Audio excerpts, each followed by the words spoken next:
नमस्ते दोस्तों, मेरा नाम है सुमन और प्लानट हिस्ट्री पर आप सभी लोगों का एक बार फिर से स्वागत है।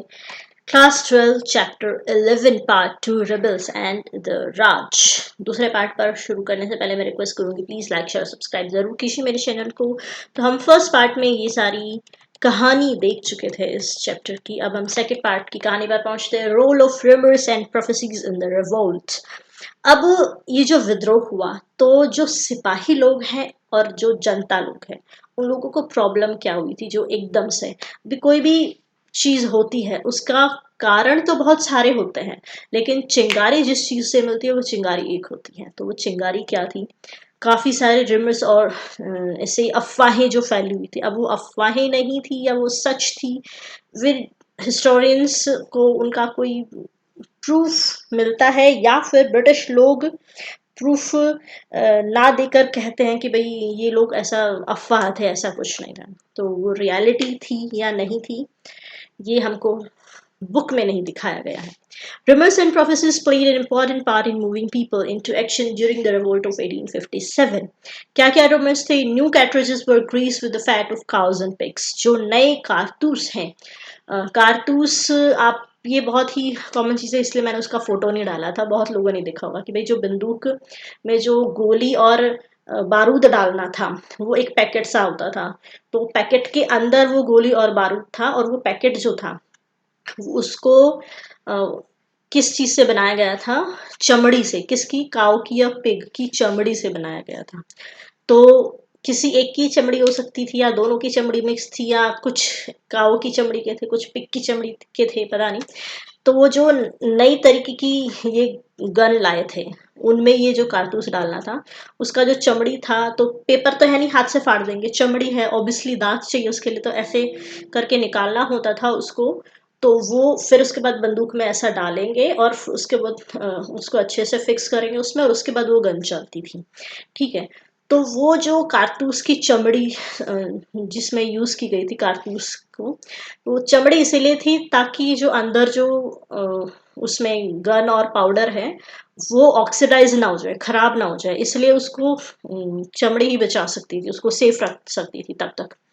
तो ये जो चमड़ी से ही लोगों को प्रॉब्लम थी, क्योंकि हिंदू धर्म में काऊ को पवित्र माना गया है और मुस्लिम्स क्या है, पिग को नहीं खाते हैं, मतलब उसका मांस या फिर वो बिल्कुल भी उनके लिए बेकार माना जाता है, वो भी उसको नहीं मारते हैं।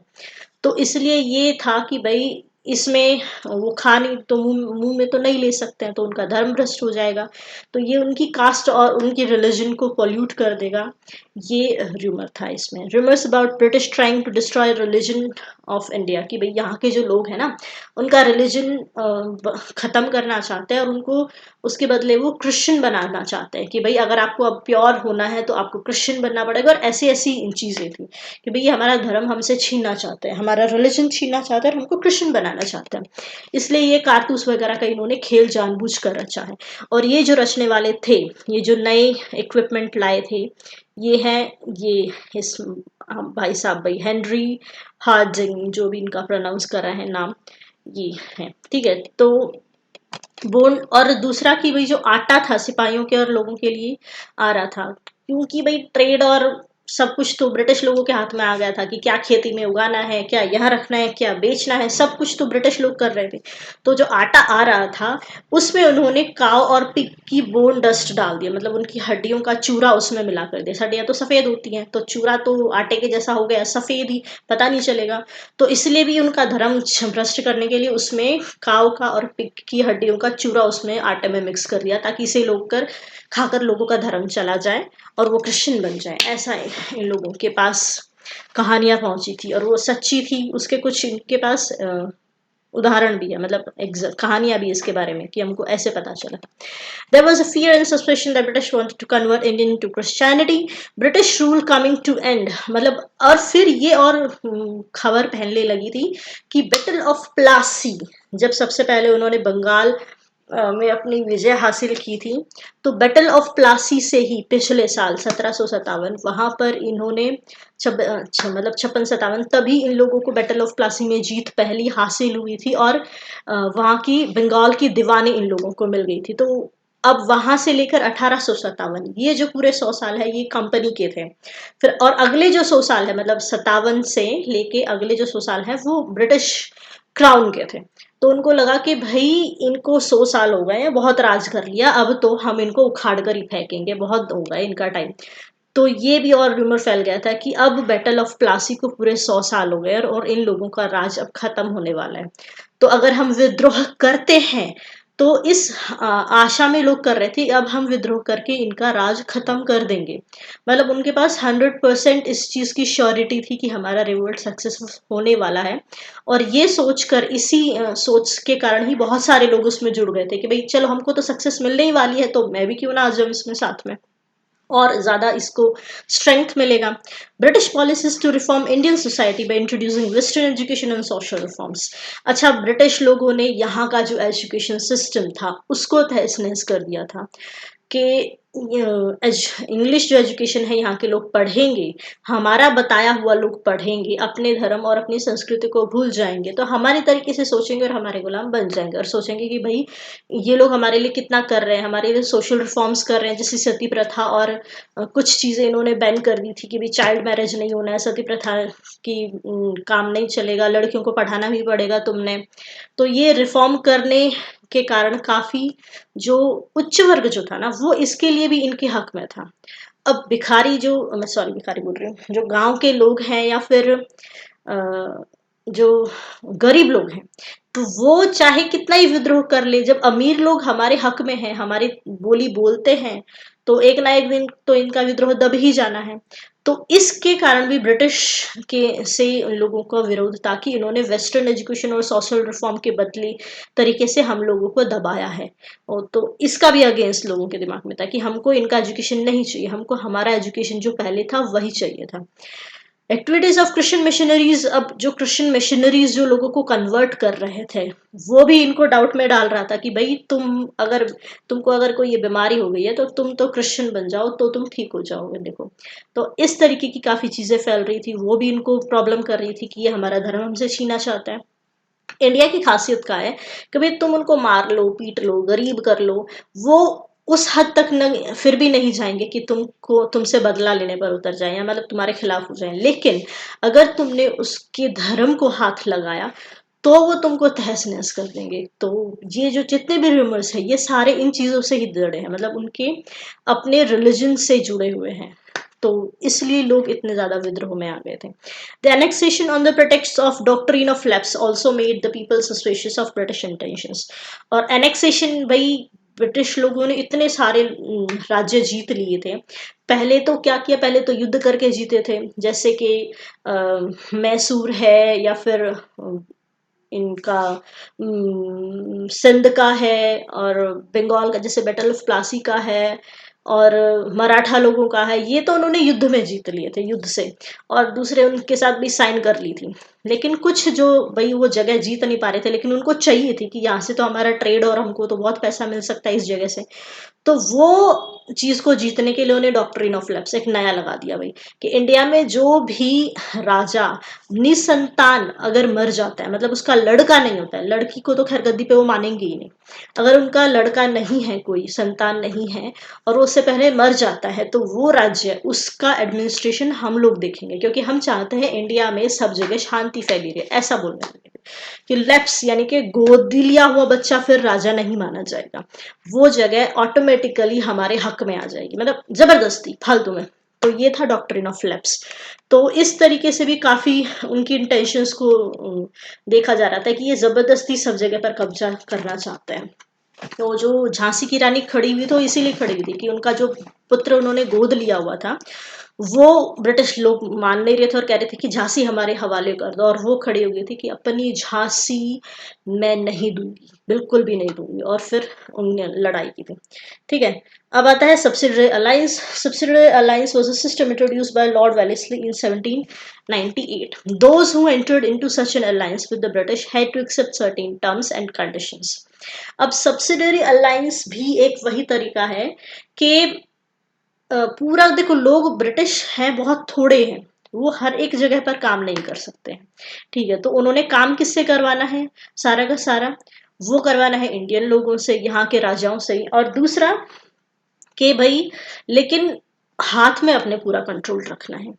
तो वो उन्होंने इसके लिए सब्सिडरी अलायंस बनाया कि दो राजा आपस में लड़े, क्योंकि इंडिया में उस समय पर छोटी छोटी रियासतें, छोटे छोटे राज्य, ऐसे छोटे बड़े बहुत सारे बन गए थे।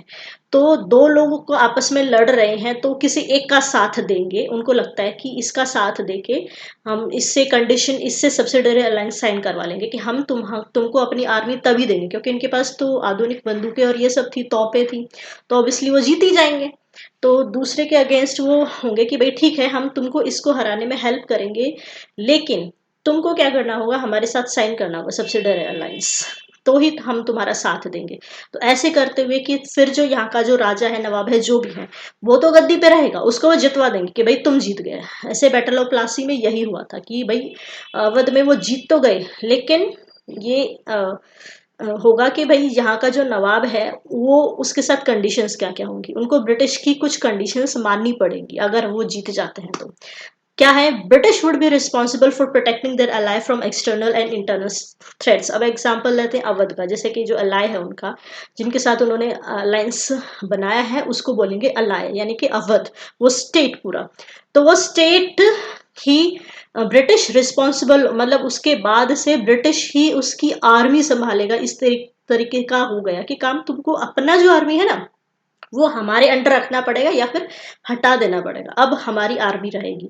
यानी कि इंटरनल जो मैटर हो रहे हैं और एक्सटर्नल जो थ्रेट है, वो सभी ब्रिटिश तुमको बचाएगी, तुम्हारी गद्दी तुम्हारे हाथ में रहेगी और मिलिट्री हमारे हाथ में हो जाएगी। तुमको अब तुम्हारी गद्दी से कोई नहीं हाथ लगाएगा, छीनेगा नहीं, हम तुम्हारी रक्षा करेंगे, इंटरनल भी और एक्सटर्नल थ्रेट से भी। दूसरा कंडीशन है, अब ये क्या होगा कि उसकी आर्मी को हटा दिया, अब अगर वो विद्रोह करेगा ब्रिटिश के खिलाफ तो कहाँ से करेगा, आर्मी तो है ही नहीं उसके पास, आर्मी तो सारी ब्रिटिश की है। तो ये उनके लिए फायदा हो गया ब्रिटिश लोगों के लिए कि उनके हाथ में आ रहा है एक तरीके से, पूरी तरीके से। In the territory of ally British arm contingent will be station, मतलब उनकी जो आर्मी है वो वहां पर रहेगी, उनकी की पूरी टेरिटरी की चारों तरफ और अंदर बाहर सब कुछ, ठीक है।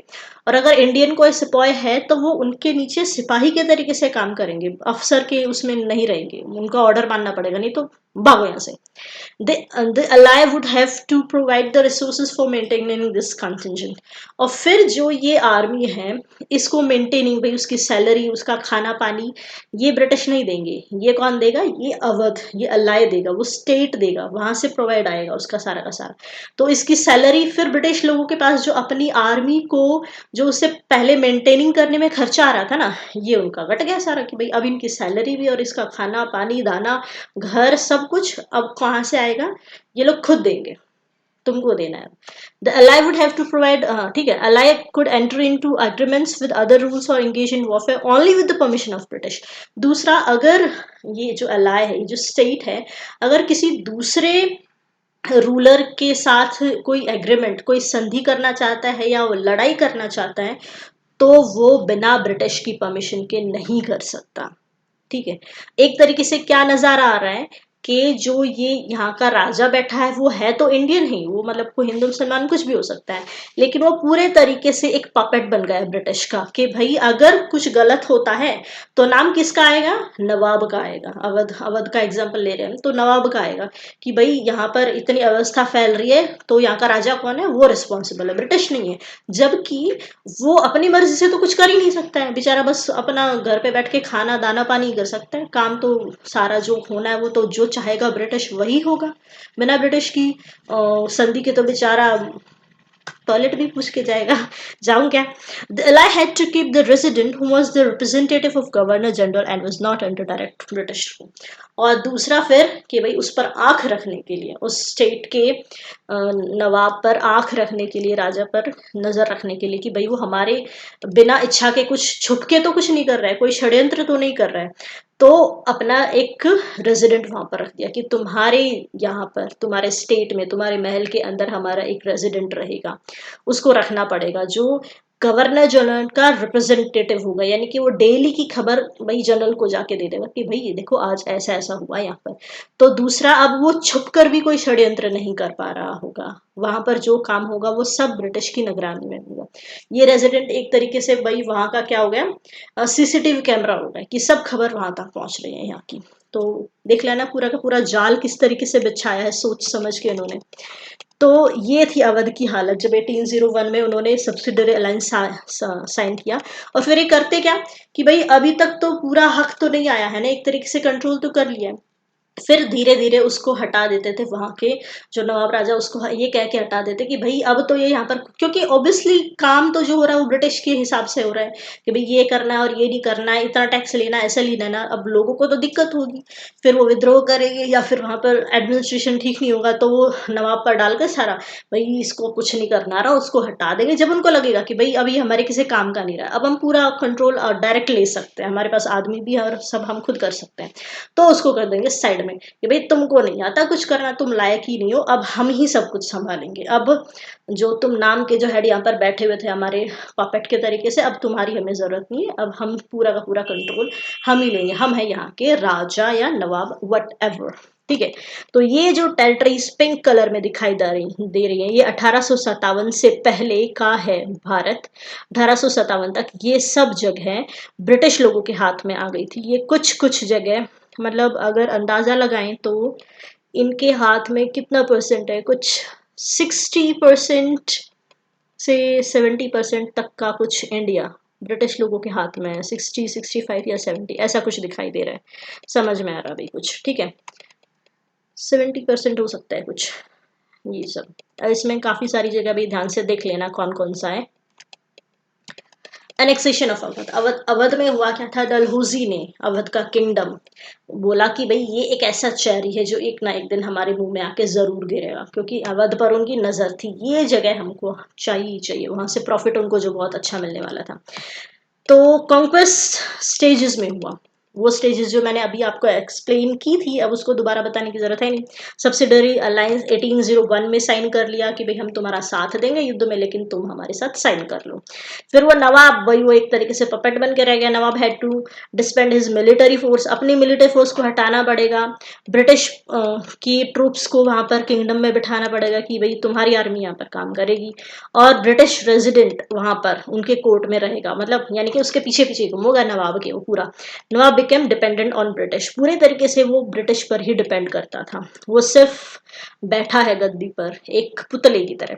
British were keen to acquire Awadh, और इतना था कि भाई बहुत जल्दी थी अवध को उनको एक्वायर करने की। क्यों? क्योंकि वहां की जो सॉइल है वो इंडिगो उगाने के लिए और कॉटन उगाने के लिए, अब इन चीजों से ऑब्वियसली ब्रिटिश का ट्रेड से, उनको इन चीजों के ट्रेड से बहुत सारा मुनाफा हो रहा था।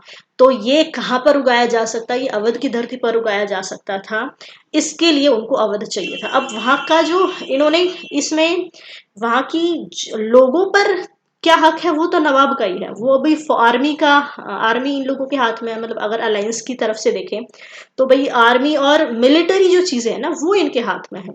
वहां की इकोनॉमिक जो पॉलिसीज है वो काफी हद तक सिर्फ नवाब ही करेगा, तो वो उनको उनको वो भी चाहिए था, पूरे तरीके से हक चाहिए था। और दूसरा वो ट्रेड के लिए आइडियल जगह पर था, ये रहा अवध। ये ऐसी जगह पर है जहां से ये इधर भी ट्रेड कर सकते हैं, क्योंकि इनको जो पोर्ट है ना कलकत्ता, उसके लिए चाहिए है, मतलब इंटरनल ट्रेड के लिए पूरी जगह से है, यहाँ से भी आएगा, पंजाब से, इधर से, और इस तरफ भी आ सकते हैं। तो ये इनका एक तरीके से सेंटर हो रहा था अवध, जैसे दिल्ली एक जगह है ना, वैसे अवध इन लोगों के लिए कैपिटल के रूप में हो रहा था। ठीक है, annexation of Awadh would complete territorial annexation by the British beginning with that of Bengal a century earlier। तो वो जो पूरी की पूरी जगह है नॉर्थ की जो ली है इन्होंने, सिंध और पंजाब से लेके कलकत्ता तक, ये पूरा ऊपर का जो जोन है वो बस वहां पे बीच में एक अवध रह गया था सेंटर में, वो उनको चाहिए था, और ये पूरी की पूरी जो टेरिटरी है उसका एनेक्सेशन कंप्लीट हो जाएगा अवध इनके हाथ में आते ही। ठीक है, annexation on grounds of male administration, भाई तुम एडमिनिस्ट्रेशन अच्छे से कर नहीं पा रहे, और इस उस पर उसने वाजिद अली को हटा दिया कि भाई, और ये पॉपुलर नेता भी नहीं, लोग भी पसंद नहीं कर रहे हैं जी, दुखी कर रहा है ये सब। तो ये कह के उसने हटा दिया, जबकि हिस्टोरियंस बोलते हैं कि भाई उसको तो लोग पसंद करते थे, करते होंगे। नवाब वाजिद अली शाह को कलकत्ता भेज दिया गया कि भाई भागो यहाँ से, तुम जाके कलकत्ता में अपने छोटे से घर वर में जहाँ रहना है वहां रहो, अवध के लायक तुम नहीं हो। और उसके सब्जेक्ट्स, ऐसा भाई लोकल कहानियां हैं कि जो उनके लोग थे उन्होंने उनके पीछे पीछे, जब वो जा रहा था तो उनके पीछे पीछे चले थे गीत गाते हुए कि भाई क्या गीत गा रहे थे? Life was gone out of the body and the body of his town has been left lifeless. Honourable English came and took the country, मतलब इंग्लिश लोगों ने ले लिया हमारी जमीन जायदाद, कंट्री पूरा राज्य ले लिया। नवाब साहब जा चुके हैं। एक और गीत में ऐसे शासक की दुर्दशा पर विलाप किया जा रहा है जिसे मजबूरन अपनी मातृभूमि छोड़नी पड़ी। अभिजात और किसान सब रो रहे थे और सारा आलम रोता चिल्लाता था। अब ये लोग क्या क्यों रो रहे हैं? क्योंकि उनके पास भी कहानियां हैं ब्रिटिश राज की, कि लोग जहां पर ब्रिटिश राज कर रहे हैं वो वहां से कैसे सब कुछ चूस लेते हैं, लोगों को खून तक चूस लेते हैं। ये उनके कानों में कहानियां पड़ी होंगी, तो इसलिए वो दुखी हो रहे थे। अरे उससे अच्छे तो नवाब साहब ही हैं, कम से कम हम अच्छे से जी तो रहे हैं। हाय जाने आलम देश से विदा लेकर परदेश चले गए हैं। Country gone abroad, displacement of the taluqdars. अब क्या हो रहा है जी, कि जो सिर्फ नवाब को नहीं हटाया इन्होंने बंगाल से, तो तालुकदारों को भी वहां से हटा दिया था। अब तालुकदार क्या है? डिस्ट्रिक्ट के जो हेड्स हैं, ये सारे के सारे, अभी पूरा जो स्टेट है उसमें डिस्ट्रिक्ट हैं छोटी छोटी, तो जो तालुकाएं हैं उन सब के जो हेड है नवाब के अंडर में, उन लोगों को भी हटा दिया था। क्योंकि तालुकदारों के पास भी, हमने जब मेडिवल इंडिया पढ़ा था तो उसमें भी देखा था कि जो फौजदार हैं, तालुकदार हैं, या फिर जो डिस्ट्रिक्ट के हेड है, उनके पास भी अपनी अपनी छोटी छोटी आर्मीज होती थी। तो ऑब्वियसली नवाब की आर्मी जब छीन ली तो तालुकदारों से भी तो उनका सब कुछ छीनेंगे, उनके पास थोड़ी ना कुछ आर्मी और जमीन रहने देंगे। तो country side of Awadh had many states and forts of Talukdar. अच्छा, इनके पास आर्मी होती थी तो छोटे छोटे उनके फोर्ट भी होते थे, तो फोर्ट से वो विद्रोह कर सकते हैं, वहां पर छुप के रह सकते हैं। ये उनके लिए अच्छा था तालुकदारों के लिए, तो इसके लिए उनको भी हटाया गया। जनरेशन से इनके पास ये पावर थी। तालुकदार काफी अच्छी ऑटोनॉमी नवाब के अंडर में जी रहे थे अपनी लाइफ अच्छे से।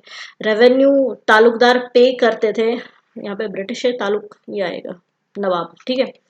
तो तालुकदार हेड आर्मीज ऑफ 12,000 तक उनके पास सोल्जर्स होते थे, और छोटे छोटे अगर हैं तालुकदार, मतलब अगर कोई छोटे गांव का समूह है कोई, तो 200 तक की आर्मी भी उसके पास होती तो थी। ब्रिटिश इनकी तालुकदार की पावर को टॉलरेट नहीं कर सकते थे। भाई इनको भी उन्होंने एनेक्स कर लिया, डिसार्म कर दिया, और उनके फोर्ट्स को छीन लिया, डिस्ट्रॉय कर दिया, और उनको भगा दिया कि भाई भागो अपने घरों में रहो, फोर्ट्स में नहीं रहना है तुमने।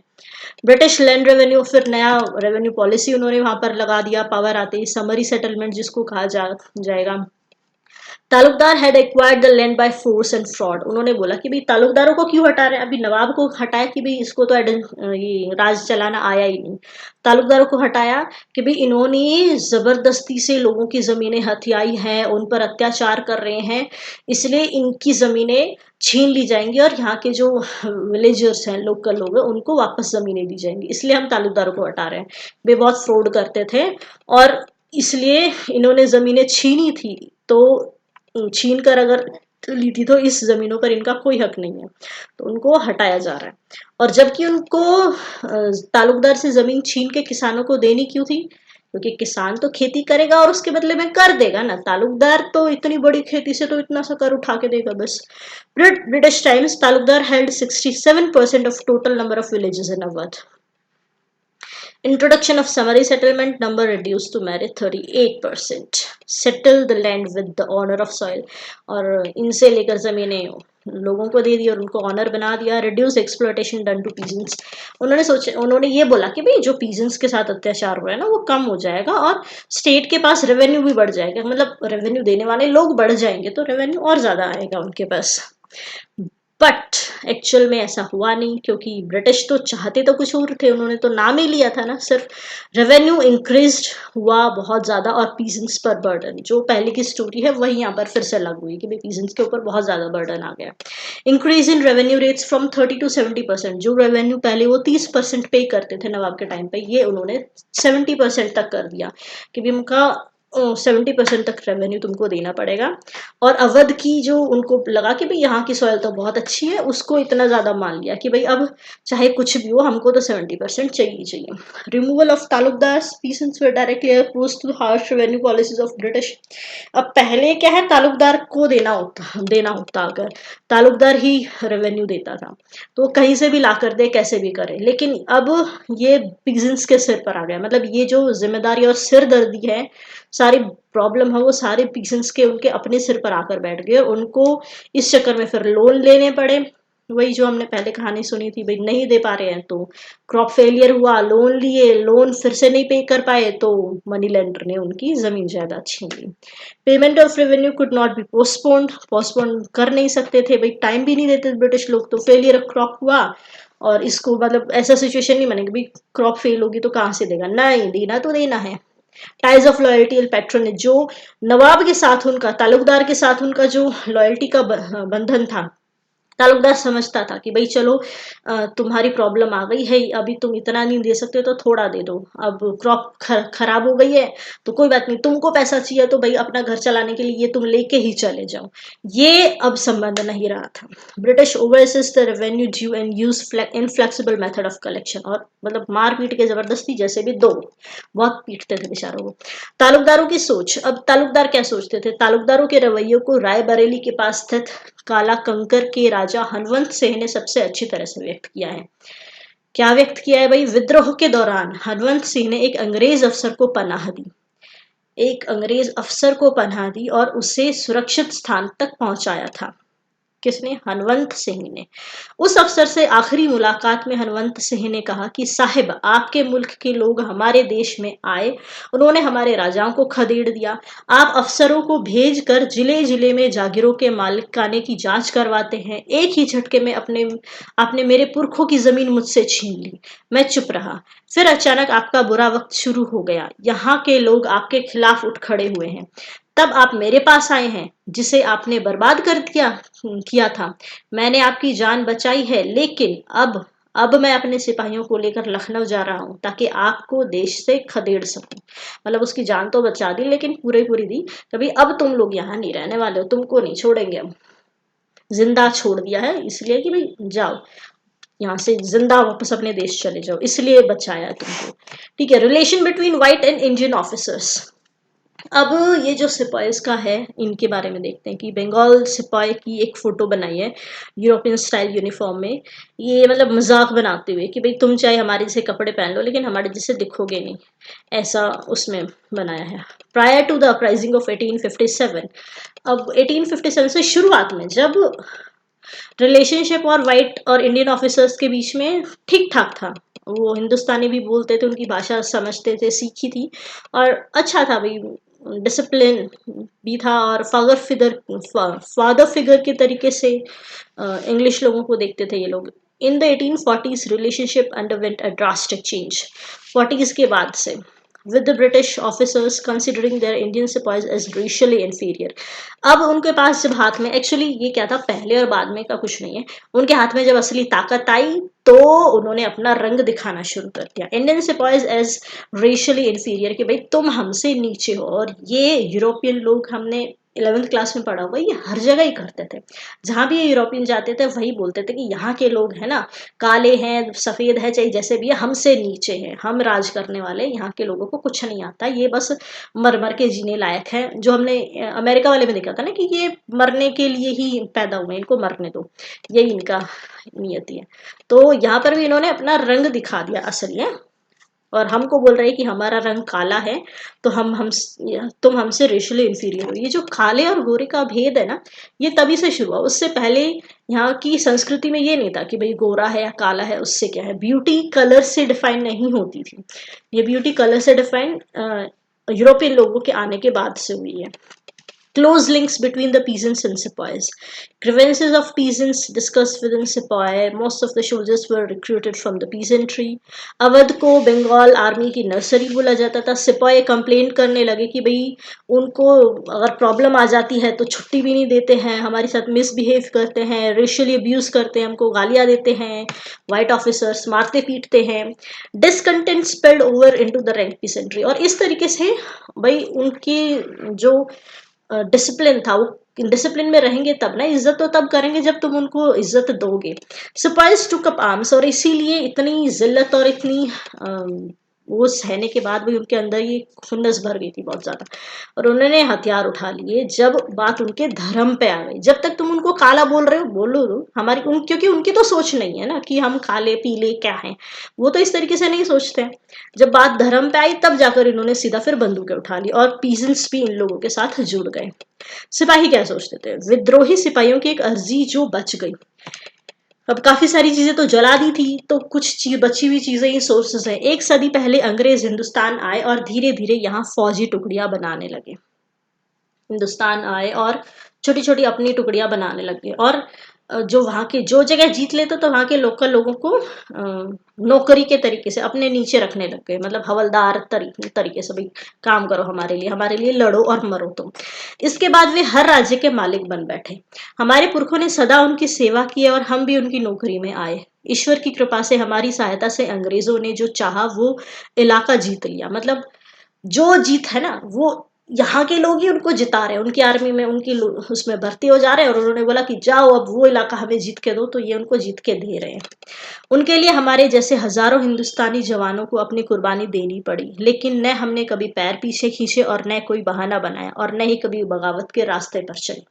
अब इनको दिक्कत नहीं है कि भाई ठीक है, हम तो किसी भी राजा के लिए काम कर सकते हैं, अगर राजा अच्छा है तो कभी भूखमरी तो भी कोई परेशानी नहीं हुई। अरे कभी तुमने हमको बदतमीजी से पेश किया, मारा, कोई दिक्कत नहीं है, हम को इतना जिल्लत नहीं मानते हैं।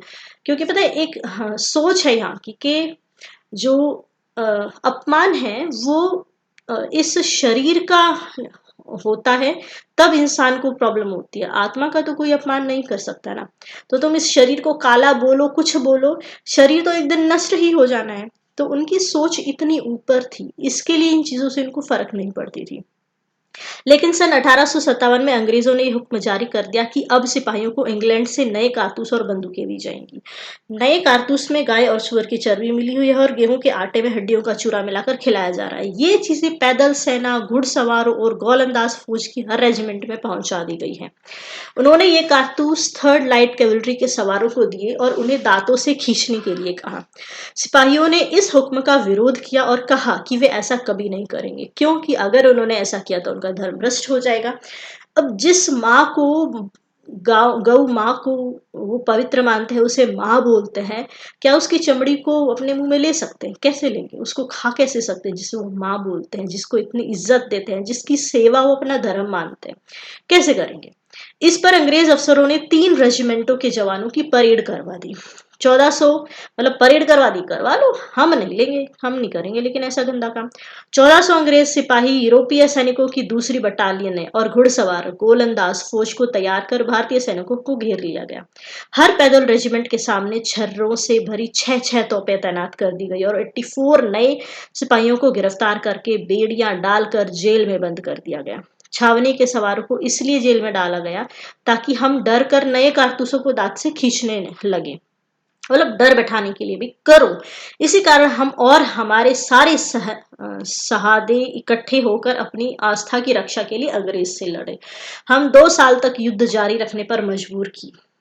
धर्म व आस्था के सवाल पर हमारे साथ खड़े राजा और मुखिया अभी भी हमारे साथ हैं, और उन्होंने भी सारी मुसीबतें झेली हैं। मतलब जो राजा मुखिया काफी लोग हैं अच्छे नीयत वाले। हम 2 साल तक इसलिए लड़े ताकि हमारा अकायद, आस्था और मजहब दूषित न हो। अगर एक हिंदू या मुसलमान का धर्म ही नष्ट हो गया तो दुनिया में बचेगा क्या? तो धर्म ही सर्वश्रेष्ठ है इंडियन कल्चर में, यहाँ के लोगों के लिए। बाकी चीजें तो क्षण भंगुर है, एक दिन तो नष्ट हुई ही जानी है ना।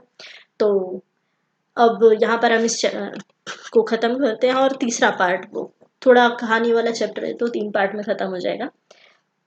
जाने से पहले रिक्वेस्ट करूंगी, प्लीज सब्सक्राइब कीजिए प्लीज, और लाइक शेयर कीजिए मेरी वीडियोस को, बेल आइकन दबा दीजिए, और कमेंट्स में लिखिए आपको मेरा समझाने का तरीका कैसा लगता है, क्या मैं कुछ इम्प्रूव करना चाहिए, या फिर मेरी पीपीटी प्रेजेंटेशन के बारे में बता सकते हैं कैसे बनती है। ठीक है, तो आज के लिए इतना ही। टाटा बाय बाय, फिर मिलते हैं नेक्स्ट पार्ट में।